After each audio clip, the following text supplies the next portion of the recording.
El Señor Jesucristo les bendiga a todos. Es una bendición poder saludarles en este nombre admirable a todos los hermanos y los amigos que pueden escucharme a través de su canal Mensajes de Salvación. Antes de comenzar la enseñanza, quiero hacerle la invitación para que no se le olvide darle like, inscribirse o suscribirse mejor y compartir.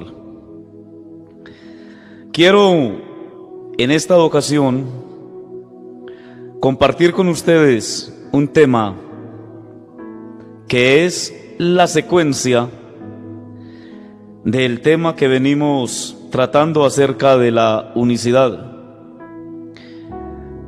Existen miles y miles de sermones acerca de la unicidad de Dios, explicada de muchas maneras y dicha de muchas formas, tratando cada quien de dar la mejor explicación en cuanto a la unicidad se refiere,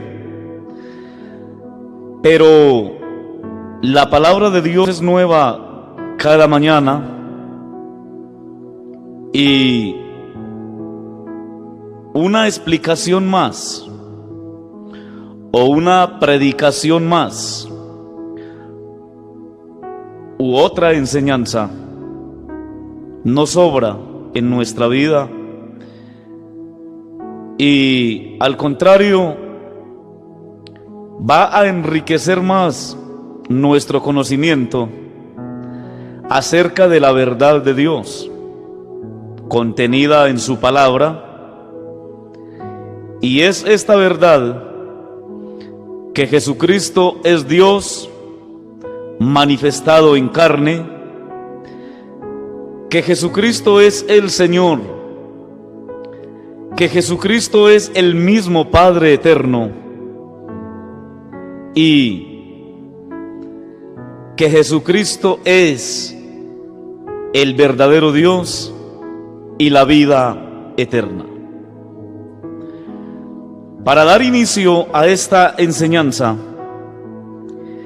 quiero, como preámbulo, hacer una reseña acerca de la última enseñanza que tuvimos antes de esta. Y quiero compartir con ustedes la siguiente nota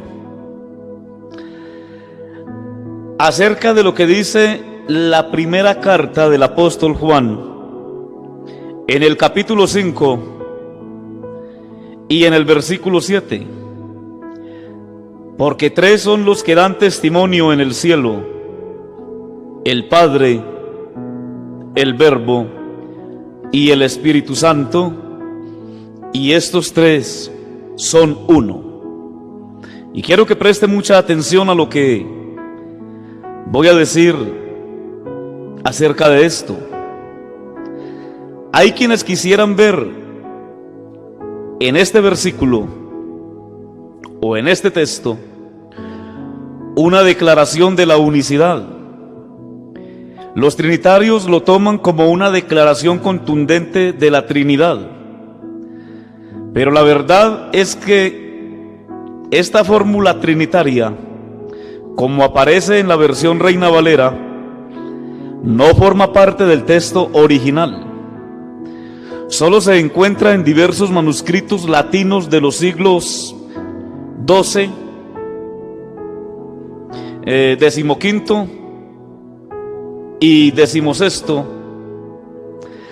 Al parecer fue introducido en el texto por amanuenses o amañadores de la escritura, que la tomaron de la Vulgata latina, la cual a su vez la habían tomado de una nota marginal basada en una interpretación popular del texto, Casiodoro de Reina la incluyó en su traducción porque usó como base la tercera edición griega del Nuevo Testamento, producida por Erasmo, quien a su vez la había puesto en su texto tomándolo de la Vulgata latina. Así que yo quisiera que de los que me están escuchando hiciera un estudio o una investigación acerca de este texto, y no solo de este texto, sino de otros que hay en la Escritura, en la versión Reina Valera, para que se dieran cuenta de lo que estoy diciendo, que cantidad de estudiosos bíblicos, aún los mismos teólogos trinitarios y los teólogos de la unicidad, se han dado cuenta que en el texto antiguo, en el texto original, no existe este texto. Así que este texto no merece una exégesis e interpretación teológica, como pretenden muchos, que sin conocer a fondo lo que en verdad decían los escritos apostólicos, se toman horas tratando de explicar o acomodar lo que en verdad no amerita explicación, puesto que es una añadidura al texto. Añadidura al texto. Es decir, este texto de Primera de Juan 5:7, como otros textos, como lo es también San Mateo 28:19, Génesis 1:26 y otros textos más, no merecen interpretación o no merecen una explicación, no merecen una exégesis o una interpretación teológica. Es decir, no ameritan estos textos ninguna explicación, porque simplemente no están en el texto original. Y lo que no se halle en los textos originales no pasan por el examen de los judíos, es decir, por el canon hebreo, que es la tabla de medida de la Escritura. Y entonces a veces tratamos de rompernos la cabeza, como se dice por ahí vulgarmente, rompernos el coco, tratando de explicar estos textos bíblicos y darles acomodarlos a la unicidad y los trinitarios a la Trinidad. Pero estos textos sencillamente no están en el texto original, entonces no ameritan explicación. Y aplicar esta añadidura a la unicidad o a la supuesta Trinidad no es correcto. Es decir, todo lo que esté en la Biblia y que haya sido añadido no es correcto aplicarlo ni a la unicidad ni a la Trinidad, porque el texto de Juan original decía así: 3 son los que dan testimonio. Es decir, el texto original es el versículo 8, el que está en el versículo 8 de Primera de Juan, capítulo 5, versículo 8, que dice: y 3 son los que dan testimonio en la tierra, el espíritu, el agua y la sangre, y estos 3 concuerdan. El texto original dice: 3 son los que dan testimonio, el espíritu, el agua y la sangre, y los 3 concuerdan. Y el que da testimonio de esto es el espíritu, según dice el versículo 6. Este es Jesucristo, que vino mediante agua y sangre, no mediante agua solamente, sino mediante agua y sangre, y el espíritu es el que da testimonio, porque el espíritu es la verdad. Si solamente hay un espíritu, es el espíritu de Dios. Dios es espíritu, y este espíritu, que es la verdad, es el que da testimonio de todo esto. No está diciendo la Biblia que son 3 divinidades las que dan testimonio, que hay un Padre, que hay un Hijo y que hay un Verbo, que son 3 divinidades y que dan testimonio. La Biblia no dice eso. La Biblia lo que está diciendo es: el que da testimonio de esto es el Espíritu. Alabanzas al Señor. Y este testimonio es ratificado por tres elementos que concuerdan con la obra de redención: el Espíritu, el agua y la sangre. Esta confirmación de estos tres elementos fue aplicada por Juan en sus escritos, para que sus epístolas o cartas tuvieran aceptación entre los judíos, quienes, según la ley, un testimonio solo era válido si reunía el requisito de 2 o 3 testigos. Para esto le invito, ahí donde usted se encuentra, a que abra su Biblia en el libro de Deuteronomio, en el capítulo 17, y en el versículo 6 dice: por dicho de 2 o 3 testigos morirá el que hubiere de morir, no morirá por el dicho de un solo testigo. Capítulo 19 también de Deuteronomio, y el versículo 15 dice: no se tomará en cuenta a un solo testigo contra ninguno en cualquier delito ni en cualquier pecado en relación con cualquiera ofensa cometida. Solo por el testimonio de 2 o 3 testigos se mantendrá la acusación. Y primera de Timoteo 5:19 dice también acerca de esto. Primera de Timoteo capítulo 5 y el versículo 19: contra un anciano no admitas acusación, sino con 2 o 3 testigos. Entonces, Juan hace en su epístola, para que esta carta tuviera aceptación entre los judíos, él hace alusión a estos 3 elementos: el Espíritu, el agua y la sangre. La versión Dios habla hoy, la versión de la Biblia Dios habla hoy, dice en la nota marginal: esta adición, el Padre, la Palabra y el Espíritu, no aparece en ninguno de los manuscritos griegos antiguos. Solo 4 manuscritos griegos tardíos, pertenecientes a los siglos XIV y siglo XVIII después de Cristo, la incluyen como traducción del latín. Una notica aquí: cuando se dice la nota marginal, es una nota que aparece en las escrituras haciendo referencia a algún texto bíblico en común que se haya escrito. Y en esa nota aparece, repito, que este texto no aparecía en ninguno de los manuscritos griegos antiguos. Solo 4 manuscritos griegos tardíos, pertenecientes a los siglos XIV y al siglo XVIII después de Cristo, la incluyen como traducción del latín.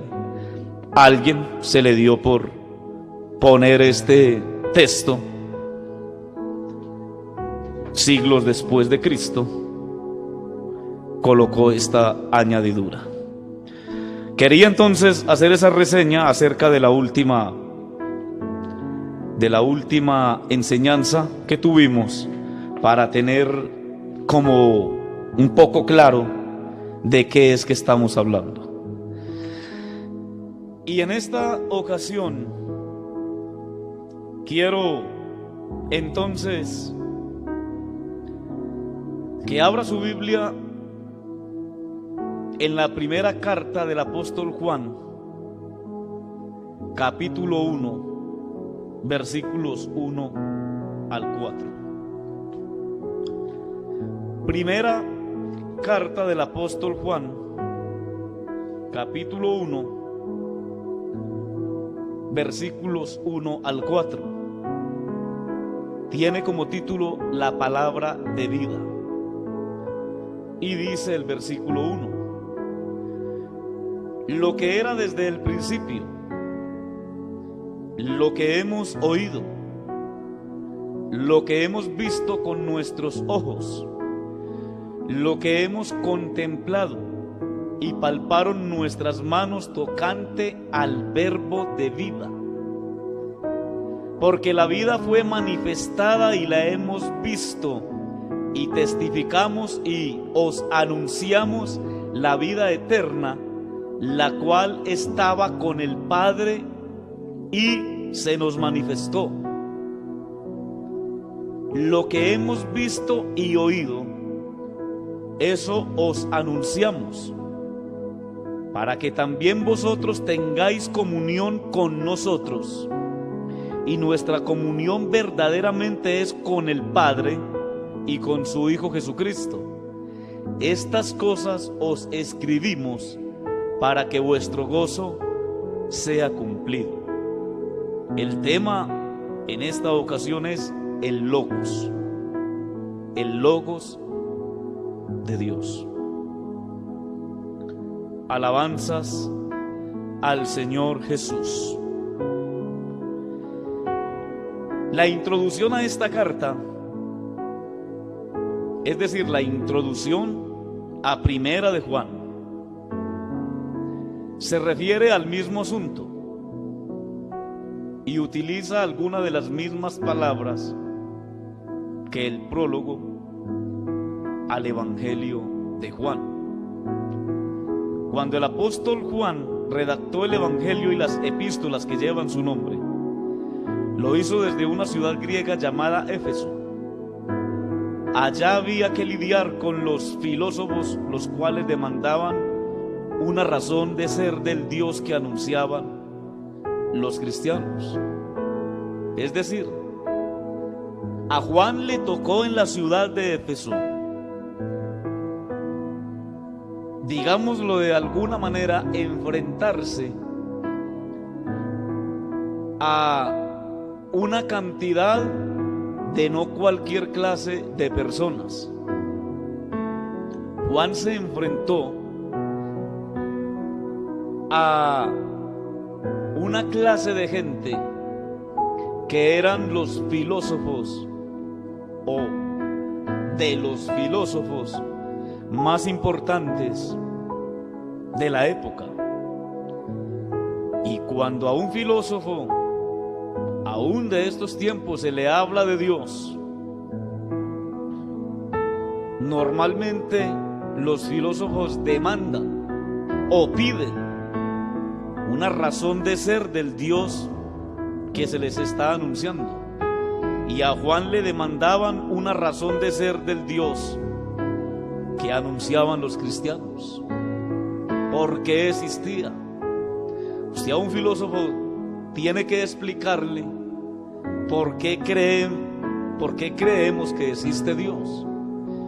¿Qué razón tenemos nosotros para decir que existe Dios? Eso hay que explicárselo a un filósofo.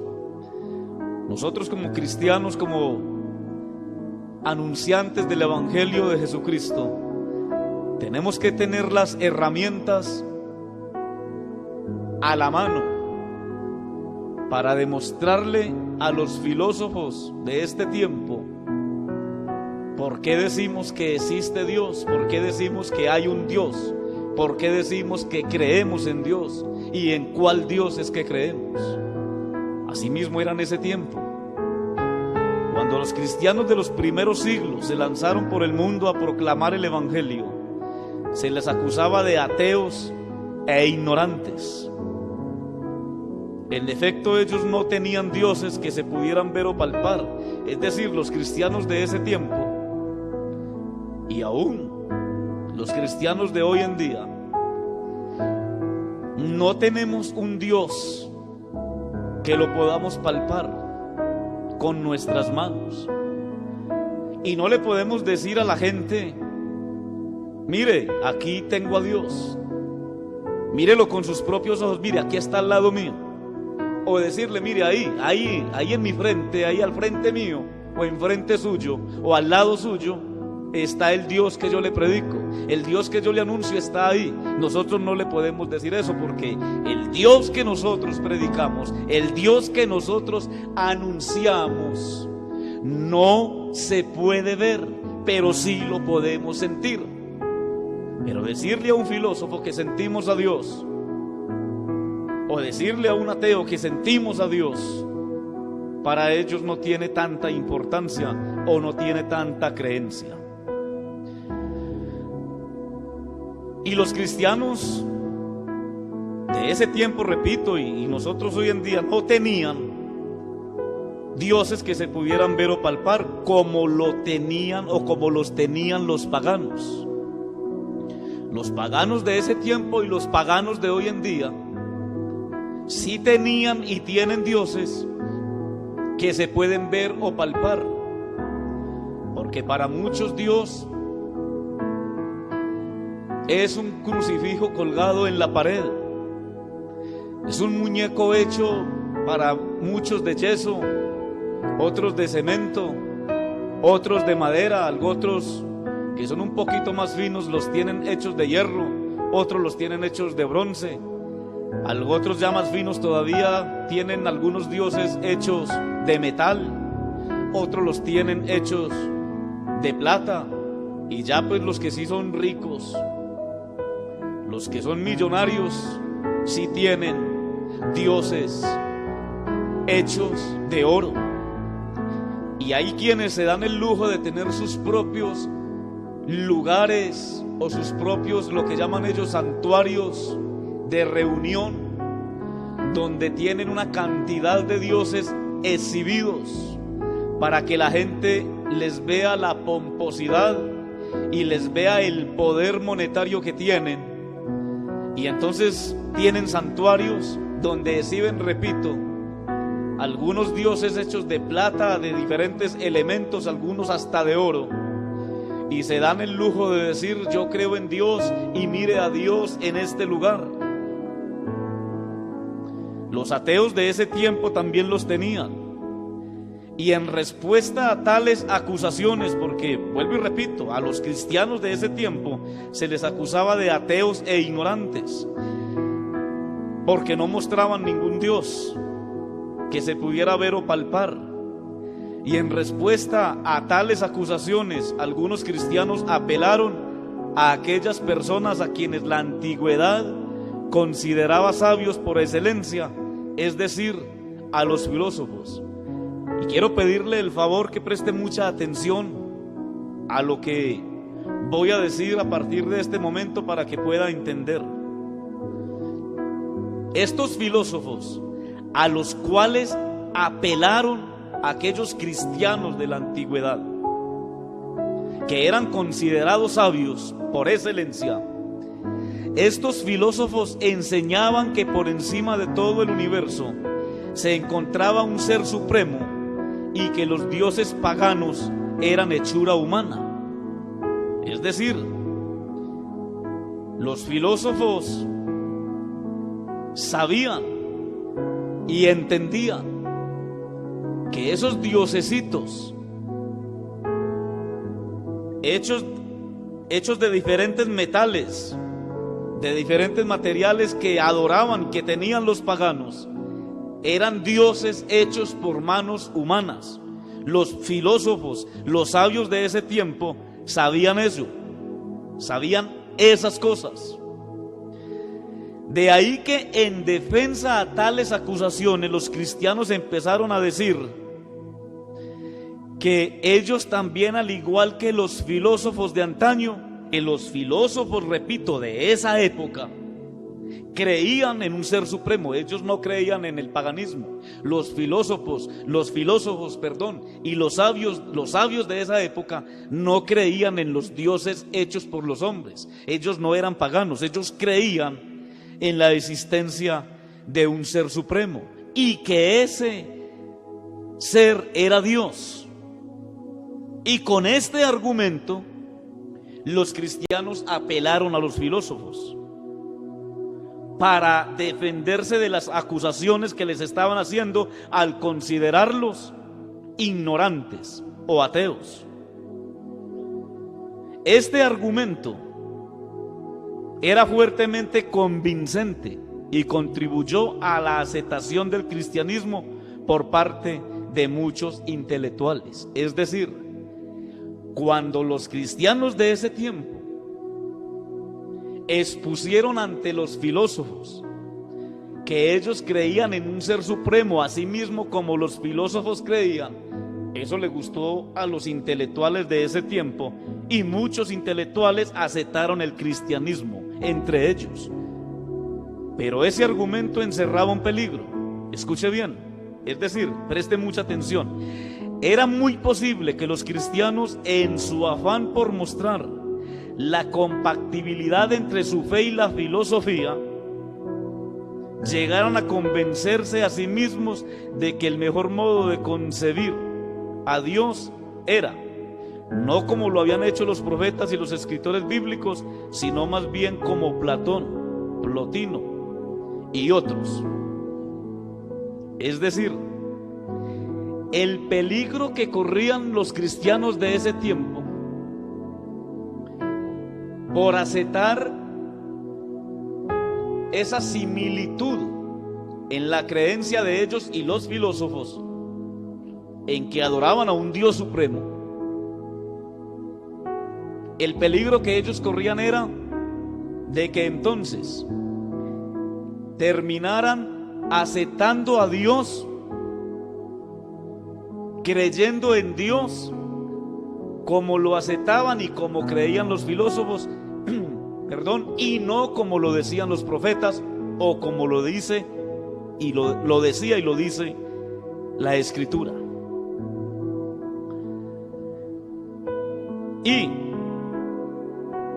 el peligro que corrían era que pudieran llegar a convencerse a sí mismos de que el mejor modo de concebir a Dios,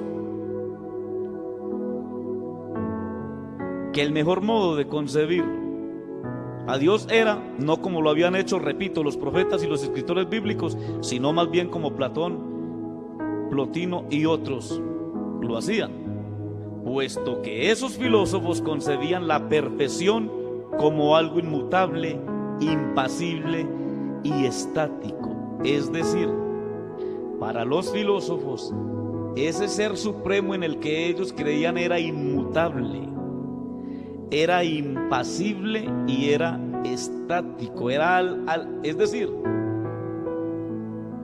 ellos pensaban que ese ser supremo era alguien quieto, que estaba en un lugar que no se movía.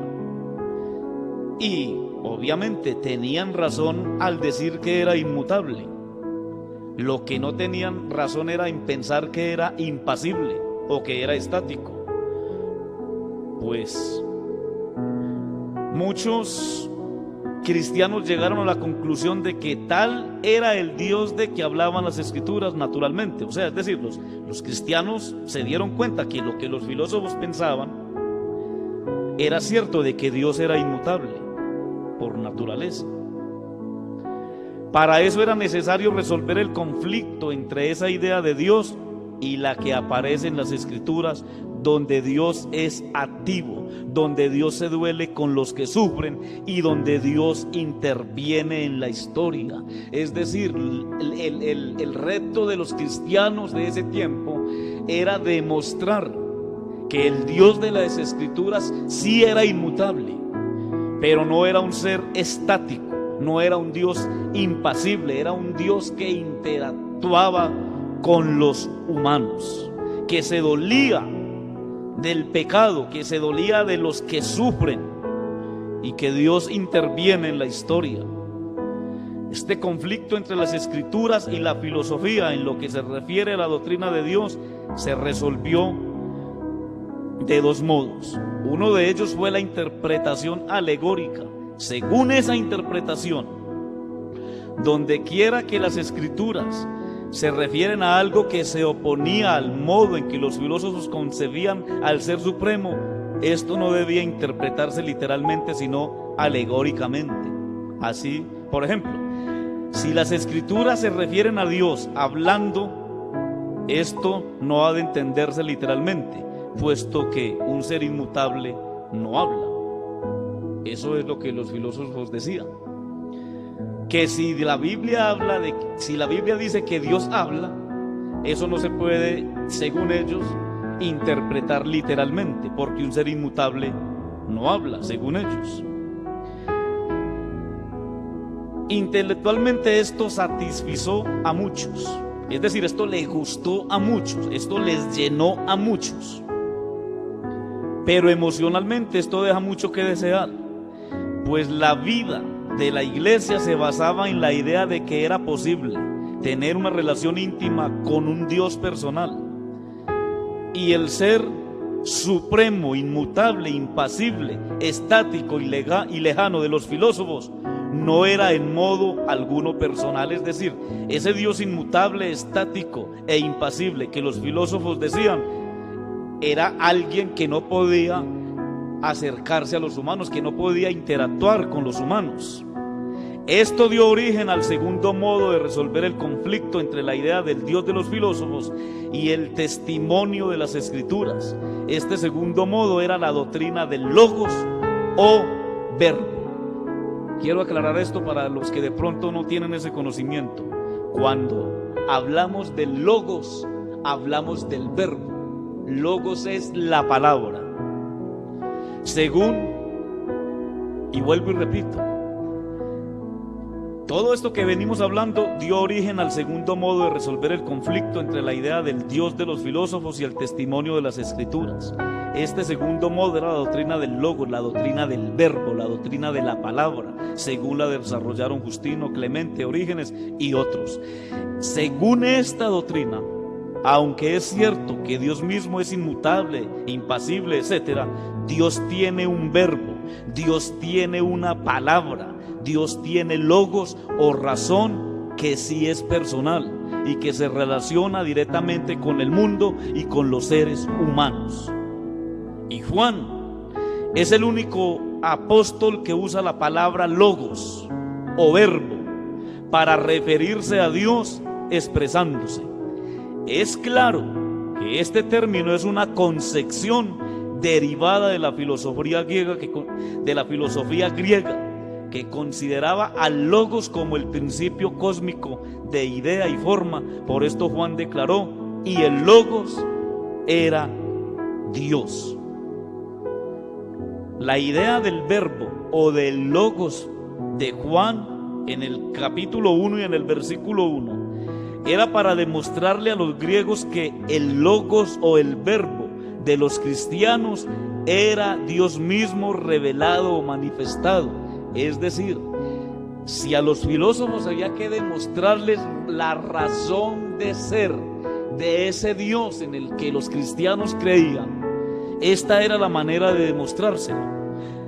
Demostrarles que el logo de los cristianos era Dios mismo revelado o manifestado.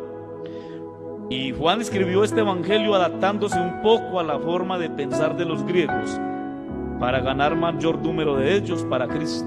Es decir, Juan tuvo que usar de una manera o forma filosófica para poder llegar a los filósofos.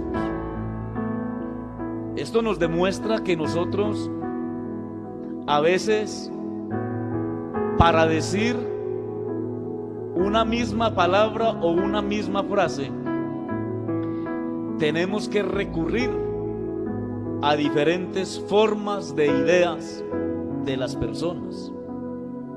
El campesino se expresa de una manera, y esa capacidad de expresión del campesino le da una idea o forma a su pensamiento. El abogado o el universitario se expresa de otra manera y también tiene otra idea y forma de pensar y de ver las cosas. El personaje de la calle, de que nosotros llamamos a aquellas personas que viven en un ambiente callejero, en un ambiente de sociedad, como dijéramos, para no decir algo mal dicho, esas personas que viven en un ambiente de calle también tienen otra manera de expresarse, y esa manera de expresarse también les hace tener otra idea y otra forma de ver las cosas. Y nosotros a veces nos tenemos que acomodar a esas diferentes formas e ideas de ver las cosas para poder llevar este precioso evangelio. Y Juan tuvo que hacerlo de una manera filosófica. Por eso el evangelio de Juan es un poco diferente a los otros evangelios, y cada evangelio en sí es presentado de diferente forma por los evangelistas de acuerdo a la clase de personas a las que ellos se enfrentaban o presentaban este evangelio. Alabanzas a Jesús. Y vuelvo y repito, Juan escribió este evangelio adaptándose un poco a la forma de pensar de los griegos para ganar mayor número de ellos para Cristo. Por eso les dijo que ese que en el principio era el verbo, el logos, fue el que ideó y le dio forma al cosmos. Todas las cosas por él fueron hechas, y sin él nada de lo que ha sido hecho fue hecho. Esto es lo que muchos trinitarios piensan, que en la creación del mundo el Hijo estaba con el Padre ayudándole a crear todas las cosas, y la Biblia no dice eso. La Biblia lo que dice es que en el principio era el logos, era el verbo, y el verbo era con Dios, y el verbo era Dios. Por eso es que el texto bíblico dice: todas las cosas por él fueron hechas, y sin él nada de lo que ha sido hecho fue hecho. Eso es lo que dice la Biblia en el Santo Evangelio según San Juan, en el capítulo 1, y yo quiero pues que lo leamos de una manera textual. Santo Evangelio según San Juan, capítulo 1 y el versículo 3 dice: todas las cosas por él fueron hechas. ¿Por quién? Por el verbo. En el principio era el verbo, y el verbo era Dios, y el verbo era con Dios. Todas las cosas por él fueron hechas, y sin él nada de lo que ha sido hecho fue hecho. No era que allá en el principio ya había un hijo preexistente y eterno, o coeterno con el Padre. No, es el verbo, es el logos, que estaba con Dios y que era Dios, el cual creó todas las cosas. Dios en el eterno pasado habitaba en un eterno silencio, pero al decir en ese principio sea la luz, y yo quiero que preste mucha atención a esta parte para que podamos entender lo que estamos diciendo. Dios en el eterno pasado habitaba en un eterno silencio, pero al decir en ese principio sea la luz, Él sale de la invisibilidad. Es decir, ese Dios que no se había dado a conocer y que estaba en un silencio, en su eternidad silenciosa, al decir sus primeras palabras, sea la luz, salió de la invisibilidad. Ese Dios invisible, repito, salió de la invisibilidad y salió de la oscuridad y del silencio a la luz, y se hace manifiesto por medio del logos, que es igual a su verbo o a su palabra. Esa palabra se convirtió en luz y así se dio a conocer. Por eso dice: yo, la luz, he venido al mundo. Juan 12:46. Eso es lo que dice la palabra del Señor. Abra su Biblia, porque estamos acá en un estudio bíblico, así sea a través de la distancia por este medio. En el capítulo 12 del Santo Evangelio según San Juan, y en el versículo 46, esto es lo que dice la palabra del Señor. Mire lo que dice desde el versículo 44. Jesús clamó y dijo: el que cree en mí, no cree en mí sino en el que me envió, y el que me ve, ve al que me envió. Y oiga, yo, la luz, he venido al mundo para que todo aquel que cree en mí no permanezca en tinieblas. Y la Biblia dice: Dios es luz. Eso nos confirma una vez más que Jesucristo es Dios, porque Jesucristo está diciendo: yo, la luz, he venido al mundo. Y la Biblia dice: Dios es luz y no hay ningunas tinieblas en él. Repito, esto nos confirma que Jesucristo es Dios por sobre todas las cosas. Alabanzas al Señor Jesucristo, Dios único y verdadero. Aleluya. Y esa luz o palabra, porque vuelvo y repito, el texto dice: yo, la luz, he venido al mundo. Y esa luz o palabra impregnó el vientre de María, donde tomó forma y llegó a ser el Hijo Jesucristo hombre. Ese misterio de la piedad de Dios manifestado en carne, que lo hemos hablado en otras enseñanzas, no podemos explicarlo y tratar de explicarlo de una manera muy sencilla, porque un misterio es eso, sencillamente un misterio. Pero sí podemos de alguna manera decir que esa palabra impregnó el vientre de María y tomó forma y llegó a ser el Hijo. Por eso es que la Escritura en el Nuevo Testamento y dice: y el santo ser que nacerá será llamado Hijo de Dios, porque al nacer de una mujer, y la mujer que es tomada del hombre, por eso en el principio fue llamada varona, porque del varón fue tomada. Entonces por eso fue llamado Jesús el Hijo del Hombre. Esa es una explicación un poco sencilla y quizás ordinaria, pero es una manera de poder entender un poco la Escritura. Así que no podemos separar el verbo de Dios. Al igual que no podemos separar un rayo del sol, porque el Hijo está en el Padre como la voz en aquel que la habló, y Él es uno con el Padre.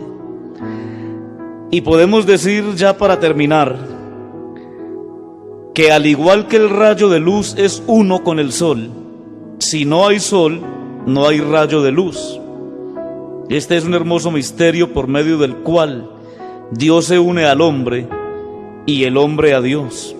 Dios ha hecho del cuerpo de Cristo su propio cuerpo, para que sea su propio tabernáculo en el que Él mora.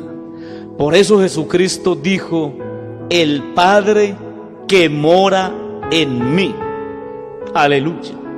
El Padre que mora en mí es el que hace las obras. Es decir, Dios el Padre estaba en Cristo. Ese Dios maravilloso, ese Espíritu del principio, se hizo carne, tomó su palabra y la hizo carne en el hombre Jesucristo, pero nunca se fue de Él, siempre estuvo con Él y en Él. Aleluya. Alabanzas al Señor. Bueno, espero que esta enseñanza sea de bendición para su vida espiritual y le ayude un poco a ampliar el conocimiento acerca de la unicidad de Dios. Que el Señor Jesucristo les bendiga y que la paz de Cristo esté en vuestros corazones. Aleluya.